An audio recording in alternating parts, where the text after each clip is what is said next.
President Xi Jinping opened China's twice-per-decade Communist Party Congress today with a lengthy list of his achievements during his first 5-year term and his vision of where he hopes to take his nation. But beyond words, Xi is asserting power like no Chinese leader in decades. William Brangham reports. The applause, the music. It was a reception befitting the commanding role that Xi Jinping has taken since being named party leader 5 years ago. He opened today's proceedings by hailing reforms he's put in place and proclaiming a, quote, new era for China. The Chinese nation has realized a great leap from declining in modern history to twisting its fate fundamentally and continuously moving to prosperity. Over 3.5 hours, Xi laid out his vision to shape the nation of 1.4 billion people into what he called a, quote, great modern socialist country over the next 3 decades. Achieving the great rejuvenation of the Chinese nation will be no walk in the park, and it will take more than drum beating and gong clanging to get there. The whole party must be prepared to make more arduous, strenuous efforts. Susan Shirk is chair of the 21st Century China Center at the University of California, San Diego. Xi Jinping has a vision of China's role in the world that is much more ambitious than anything we have seen before, talking about China kind of moving toward the center of the world and having a lot more influence than it did before. In his address, Xi largely ignored the question of political reforms in China, and he didn't mention President Trump or North Korea's nuclear weapons program. But in a rare move, he did acknowledge that with global demand weakening, there were challenges facing China's export-driven economy. While China's overall productive forces have significantly improved, and in many areas our production capacity leads the world, the more prominent problem is that our development is unbalanced and inadequate. Xi was one of the first foreign leaders to meet with President Trump. The relationship developed by President Xi and myself, I think, is outstanding. That was decidedly warmer than Mr. Trump's past criticism of China and its economic and trade policies. But other U.S. officials are more critical of Beijing's actions. China, while rising alongside India, has done so less responsibly. Secretary of State Rex Tillerson today criticized China's aggressive displays of economic and military power, particularly its expansion on man-made islands in the South China Sea. We will not shrink from China's challenges to the rules-based order, and where China subverts the sovereignty of neighboring countries and disadvantages the U.S. and our friends.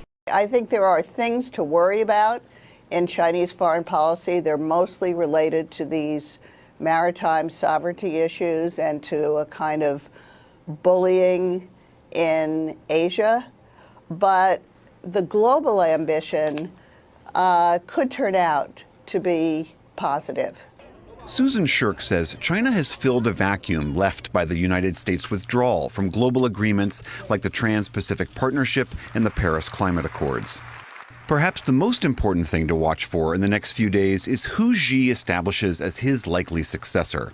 That's why there's a lot of speculation now that he may be trying, much like Putin, to stay on beyond his normal term or to rule behind the scenes even after he retires. President Trump will be traveling to Beijing to meet Xi next month. During his 5 years as China's president, Xi Jinping has overseen an era of increased assertiveness and authoritarianism. Well, today, with the confidence of a man who is in full control at home, he is casting his eyes overseas. Speaking at the Communist Party Congress, President Xi unveiled a vision for a new era where China takes center stage in the world. Let's take you to Beijing. Watching the speech for us was our correspondent John Sudworth. John, what does this new era look like, according to President Xi? Well, we've heard some of it before, of course, Lucy. There are few surprises in these set-piece speeches at the heart of set-piece events. But essentially, what we heard today was Xi Jinping outline his vision for national rejuvenation, echoing this idea about the Chinese dream, lifting Chinese people to higher levels of prosperity as China rises as a peaceful global superpower. The rain wasn't the greatest of omens. The Communist Party is meant to be able to control the weather. But inside, nothing could be allowed to dampen the mood. In a speech tinged with nationalism, Xi Jinping struck an optimistic tone and insisted that only the Communist Party could fulfill China's rightful destiny. Let's strive hard to build a wealthy society, achieve the victory of Chinese socialism, realize the Chinese dream of the great rejuvenation, and fulfill people's expectations for a better life. While state media carries wall-to-wall coverage of the Congress, the rest of China largely carries on as normal. I have no problem with a rising, powerful China, this man tells me, but he adds, I hope one day we too can have democracy. For many, the event is an inconvenience. For days now, Beijing has been in security overdrive, with surveillance stepped up and neighbourhood patrols sent out in force. There was once a hope that Mr. Xi would be a political reformer. Instead, he spent his first term in office clamping down on dissent and purging his rivals. And so the world's biggest authoritarian state is confirming its leader in office for another 5 years. But for China watchers, the interest is not in the system, of course, but the man, seen by many to be accruing more power to himself than any leader since Chairman Mao. At 3.5 hours, this was a humdinger of a speech. Even Mr. Xi's predecessor, Hu Jintao, touching his watch, appears to signal it could have been, well, a tad shorter. Despite the length, though, you don't have to look hard for the main message. The world's second largest economy will remain firmly under the command of a one-party state. And if anyone had any lingering doubts, Mr. Xi has surely now swept them away. It's a pinko party in Red China as the Communist Congress gathers in Beijing to grant fake free marketeering President Xi Jinping another 5-year term. You thought our president was a blowhard. Xi prattled on for 3 hours plus about China's greatness and how socialism with Chinese characteristics will save the world.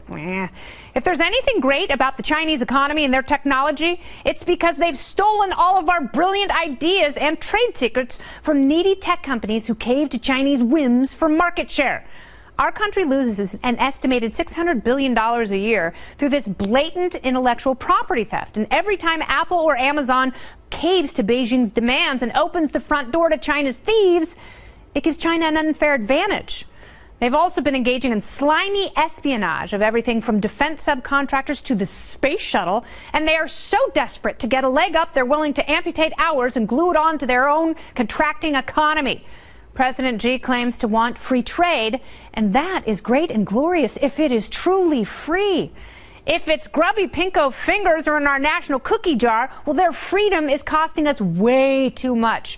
We don't need to start a trade war and cripple our economy to teach them a lesson, but we should fortify our cybersecurity, and American companies should grow a pair and stand up to phony baloney Chinese demands of compliance before we are fully castrated by statist robber barons.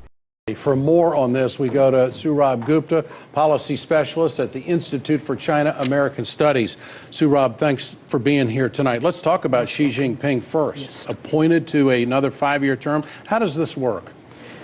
He is supposed to be appointed to the second term, which is supposed to be his last term.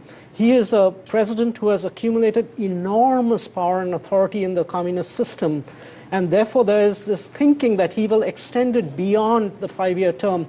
My inclination is that he will not do so. It is not so much about the Xi Jinping show as much as Xi Jinping being the core leader of a collective leadership of the Chinese Communist Party, which is leading the party and the state and the country forward. A 3.5-hour speech, is that what they normally see in China? I don't think he left anything out. Let's phrase it this way. he is at the pinnacle of his political career. This is that speech delivered at the pinnacle of his political career. It's a work report, and this work report actually has been drawn up over a full year, which he delivered. So how could he not mention North Korea and the situation on the peninsula and the possibility of nuclear proliferation? I know that's important, but I don't think he wanted to get into a speech which was particularly adversarial in terms of particularly talking about international issues. He did talk about international issues as to the role of China more broadly in the international system, but he did not touch upon individual issues. He was rather trying to show that he is the heir to Deng Xiaoping, and like Deng Xiaoping did a 30-year program of reform, he is now setting in a similar program for the next 30 years. Let's talk South Korea. Yes. What hindrance, if any, does Hillary Clinton provide just showing up and criticizing American policy when, we really don't know what we're dealing with there? It actually doesn't help, and here's the reason why. Leave Hillary Clinton aside for a moment. Barack Obama had given a speech in Berlin just before President Trump was getting to Berlin, I think earlier this summer, and he was just trying to show himself the anti-Barack Obama and the anti-Barack Obama policy also. So he needed to frame himself. Donald Trump needed to frame this thing on those lines. Mm-hmm. This is exactly what's going to happen. Anything that has come out from a democratic side, he is going to reject first of all, even if it is at the expense of the hosts. Secondly, on top of that, Hillary Clinton shares some deal of the blame too in the fact that over the 4 years when she was Secretary of State and the 4 years thereafter, really not that much happened. North Korea says war at any moment. Do you believe that? Should we believe that? No, I don't think we should believe that right away. But the reason for this, I personally think, is because there's, again, a whole set of war games happening right now as we speak on the Korean Peninsula, including strike forces who could decapitate Kim Jong-un. So this was just more of a deterrent threat. Of course, the threat of miscalculation always exists when parties are so, jostling next to each other. But what we should definitely be looking for is this providing an excuse for Kim Jong-un to test an intercontinental ballistic missile sometime soon. Hello there, I'm James Bays. Who is the most powerful person in the world? Many would say the US President Donald Trump. But the international news publication The Economist makes a fair case for arguing it's actually China's President Xi Jinping. Unlike Trump, the leader of the world's second largest economy doesn't have to worry about Congress, the media, or for that matter, re-election. And although China has had in recent years a collective leadership system, President Xi is feared because of his anti-corruption campaign and has amassed more personal power than any of his recent predecessors. This is a particularly good time to assess all of this. China's ruling party has a major meeting every 5 years, and it's happening right now. Before we start our discussion, a long-term China watcher, Al Jazeera's Beijing correspondent Adrian Brown, reports from the Communist Party Congress. President Xi Jinping can control a lot of things, but he can't influence the weather. To the superstitious, and many people here are, the damp grey start to this Congress was perhaps a warning sign. In spite of the weather, this was a day of choreographed unity after what has been a tumultuous few years for the party. But there was a stirring welcome for the president.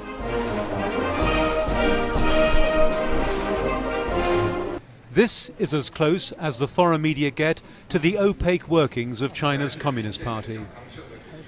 Xi reported on his past 5 years in office, saying the party had achieved miracles. He also warned serious challenges lay ahead. Our country is at a strategic point in its development. The future is extremely bright, but the challenges are also extremely serious. All party comrades must set their sights far and high and think of danger in times of safety. His address lasted 3.5 hours. If nothing else, it showed that Xi, now 64, is healthy. Healthy enough to rule for another 10 to 15 years, insist his supporters. At one stage, former President Jiang Zemin appeared to nod off.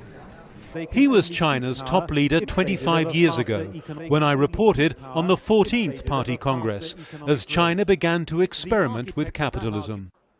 The new catchphrase is socialism with Chinese characteristics. In the new spirit of openness and economic reform, anything seems to go. Anything, that is, but political reform. 25 years on, the faces behind me have changed, but the backdrop remains pretty much the same. And the prospect of political reform as remote now as it was then. The Congress will now meet in secret for the next 7 days, after which China's new leaders will be unveiled. President Xi is assured of a second term, and this Congress seems set to cement his position as China's top leader for a lot longer. Adrian Brown, Al Jazeera, Beijing. The changing faces of the Chinese Communist Party and the ever so slightly ageing face of our correspondent, Adrian Brown. Well, let's discuss the issues surrounding the Congress with our panel. In Beijing, we have Einar Tangen. He's a political and economic affairs analyst.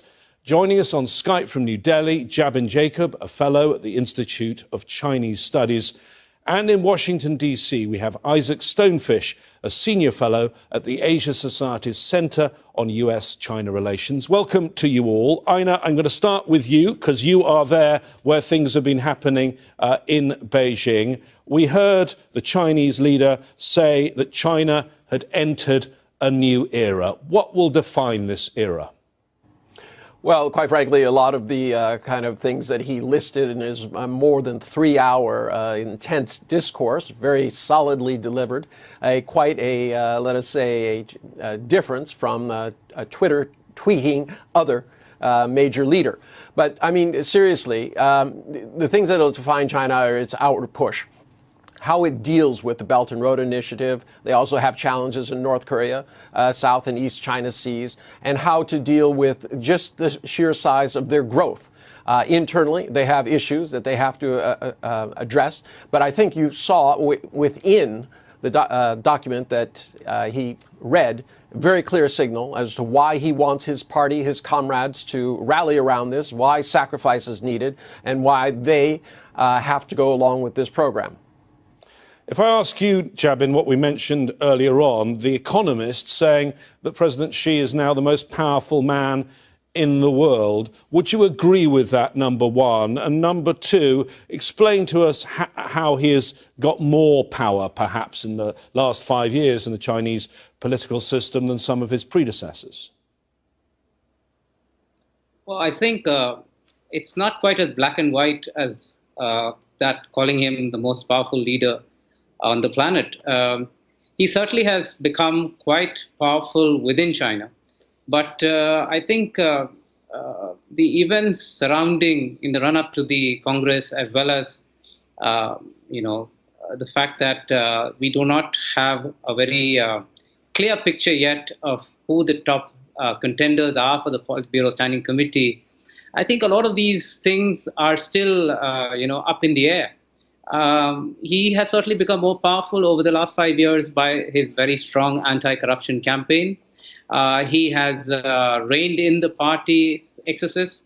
He has maintained strong control over the military. He has somehow gotten the military on his side, much more so than any of his predecessors.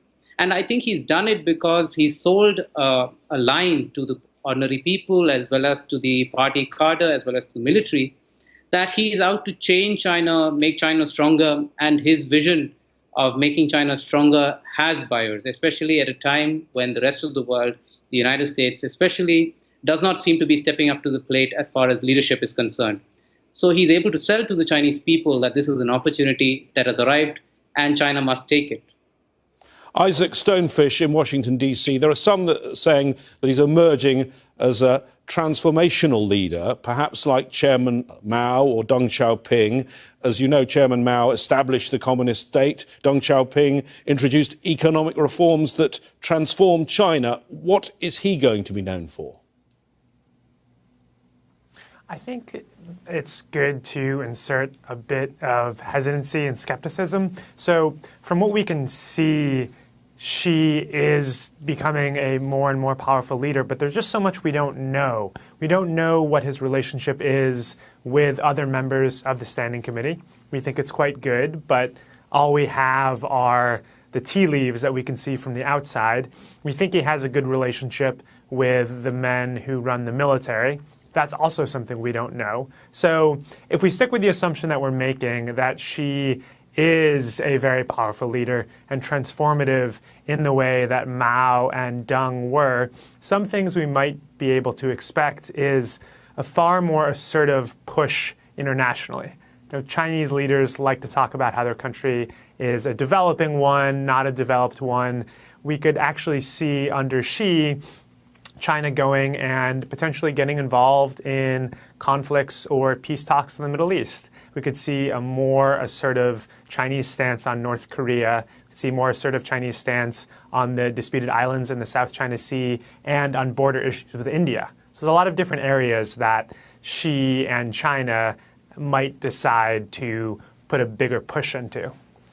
Ina, recent Chinese leaders have done 10 years. They've had the Party Congress where they got given the job. They had the halfway mark at 5 years, and then the next Congress in 10 years, that was when they stepped down. Do you think President Xi is going to step down next time around in 2022? Well, that's one of the big questions that's around this. A lot will depend on whether he brings in the next two people from the sixth generation who would be capable of serving a 5-year apprenticeship on the standing committee and then be able to take over. Obviously, the corruption charges against the former party secretary of Chongqing has made that clear that he's out of the running. Question is, can you bring up somebody quickly enough that people are going to be comfortable with? In terms of himself, I think he has a very ambitious agenda. I think we all agree on that, and he's trying to push it through. Will it take 10 more years? I'm not certain, but it will be in the cards. But one of the things that I think we are concentrating too much on is China is a completely different entity. This is not something where you start putting your political and economic norms from your own country in the West and trying to insert them in China. The fact is, China does not do new plans on the back of a napkin as part of a campaign to get power. It is a very slow planning process that involves a lot of steps along the way. And this is how they achieve a lot of what they've done. So this idea that you can concentrate solely on what Xi is doing or who is on the top standing committee, I think is misleading. I think that the most important part will be the work report, which will indicate in detail what the government is trying to do and what emphasis it's placing on each part. I know you're telling me we're focusing too much on the leader. I am going to ask another question about the leader to jump in, though, which is about President Xi's background and in what way you think it shapes him. Because he was from an elite family, son of an elite official, who then was purged and imprisoned and in his youth sent to a rural area of China working as a farm labourer. How do you think that shapes his political outlook? Look, everyone's background is important to how they think about politics. And I'm sure this experience that Xi's father went through in the Cultural Revolution has also affected and shaped Xi, except that, it might not be in quite the way that we think. I think one appreciation that Xi might have developed is in the power of the state, in the power of the Communist Party to keep things in order, or the need for the Communist Party to keep things in order. So I think to that extent, Xi does not seem to have any democratizing tendencies. He seems to think that the Communist Party is absolutely essential for China's rise. And, so from that point of view, I think that experience has taught him that what China needs is a strong hand and clear direction, and somebody has to give that direction. And that is what I think he's trying to achieve You talk about his strong hand, and one of the things he's done in his 5 years is a widespread crackdown on corruption. But he still says in his speech today it's a big problem in the country.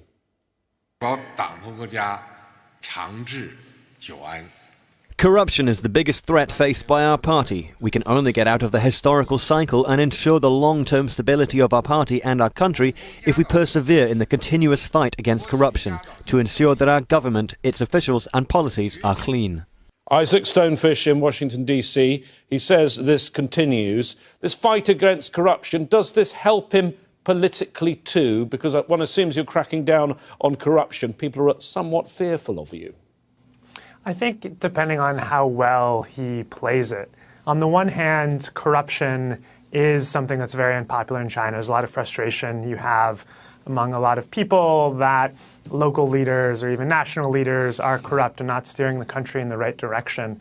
I think the question is how much anger Xi Jinping builds among members of the party state for turning off the spigot, and because he's doing this in somewhat of a hypocritical way. You know, the leaders that he takes down are corrupt, if we believe the evidence against them, which mostly comes from the party, which is not an entirely trustworthy organization. And they also all have run afoul of Xi Jinping. So it's not a sort of honest, clean hands, we're just going after corrupt officials. It's going after corrupt officials who, for the most part, tend to be in some ways in opposition to Xi Jinping.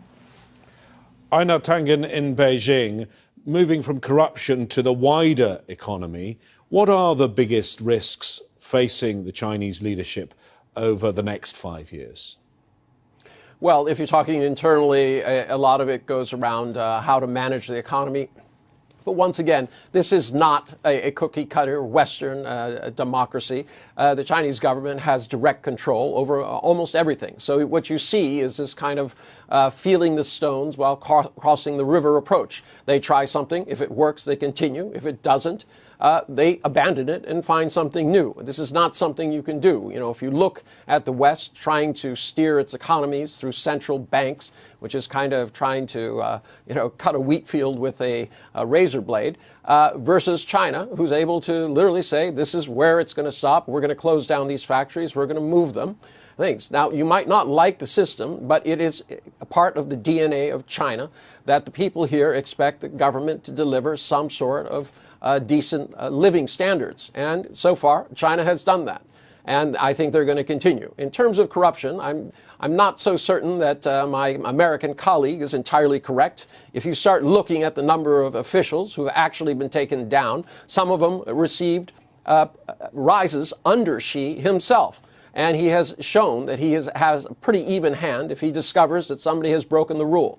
He told people 5 years ago that this is a new start. Everything that happened in the past is the past. Anything that happens forward is a direct affront to not only the people, but to the party, and you will be taken down. I don't know that I like this idea that we continually sing the song that China should do something about corruption, and then when it does, we say, oh, it's only for power reasons. Jabin, Einar keeps telling me not to look at China through Western eyes. I am going to ask you to challenge an assumption, though, from me, a Westerner, and that is that when you get greater wealth and education, the people will start asking for more freedom, freedom of speech, democracy and the like. Do you see any sign of that, and is that a challenge for President Xi and the leadership? Well, if there is a sign of it, then it is very much under control. The Communist Party of China has managed to keep it under the lid. It's certainly not playing a role significant enough to change the course or the direction that Xi seems to have set for the Communist Party of China. And I think we just have to accept facts as they are. And I would agree with Einar in saying that, this is not a country that one can view with a Western lens, or even from an Indian lens. In fact, if I might say so, I think it's easier for us in India to understand what's going on in China, because some of the problems that we see in China, we also face. Some of these same issues of anti-corruption are also big issues here. And we see the difficulty of actually dealing with these problems in a country the size that India and China are. So I think, yes, there is a case to be made for understanding and accepting that there is a separate Chinese or different Chinese DNA about how they will handle these issues. Isaac, the one Westerner who is probably grappling most with how to understand China and President Xi is President Trump. And they seem to have surprised people earlier on this year at Mar-a-Lago when they met in April and got on a lot better than we might have predicted from President Trump's election campaign. How do you see the relationship continuing, particularly as President Trump, in a matter of weeks, will be going to Beijing? Just one point on what my colleague in Beijing has said. I think a lot of us make the mistake inside China and outside of conflating the Communist Party and China, the country. They are not the same thing. The party wants to have this idea of inevitability, that, oh, China can only be ruled by the Communist Party. Obviously, that's not true. Thousands of years of history before the Communist Party, and there'll be thousands of years of history after. You also have Taiwan, democratically run, which China says is part of China, part of the DNA, but as a democratic polity. So I think we just have to be careful. You've had your rebuttal there. You've had your rebuttal there, Isaac. Now answer the question. Sure. The Trump-Xi relationship going forward, and particularly the important visit of the president to Asia. So I think what Trump has been trying to do is to use North Korea as somewhat of an excuse to increase trade tensions with China. Trump has this very fanciful idea that a trade deficit is very harmful to the U.S. economy, and he wants to rebalance trade between the U.S. and China. Basically, every credible economist doesn't think this is a problem. Trump does. So I think even though he's going there in early November and the two leaders got along seemingly pretty well when they met in April, I do think Trump would like to have excuses to raise trade tensions between the two countries. I know there was, it seems, a deal. This very transactional US president said, I'll put all my concerns about trade on one side if you sort North Korea. It seems the US administration doesn't feel that it's got its end of the bargain. Well, quite frankly, that was not the bargain. This is, I think, a way that Donald Trump has been trying to portray it, so that anything that happens that is being pushed is, of course, the fault of China. I think it's perhaps a clever PR move, but it doesn't reflect reality. The situation is that there's a trust deficit between the U.S. and North Korea because of what happened in Libya and other places where people were, despotic leaders, quote, were defanged and then actually killed. So in that part of the things, I don't know that North Korea and the United States can sit down across the table and strike a deal. So I don't know that that's necessarily China's fault. In terms of the trade issue that is always harped on, that China is concerned about a regime change, messily, that something bad happens and you start having, China starts inheriting all the problems. Remember, there won't be many refugees moving from North Korea into Alaska or anywhere else in the United States if things fall apart. So these issues are pretty complicated, but it's clear that, you cannot just say it's one side's fault. If there's no talk, no trust, there will be no resolution. Okay, Ina, let me just ask you this follow-up question. How much influence do you believe Beijing has over North Korea? Could they change North Korea's behavior if they wanted to?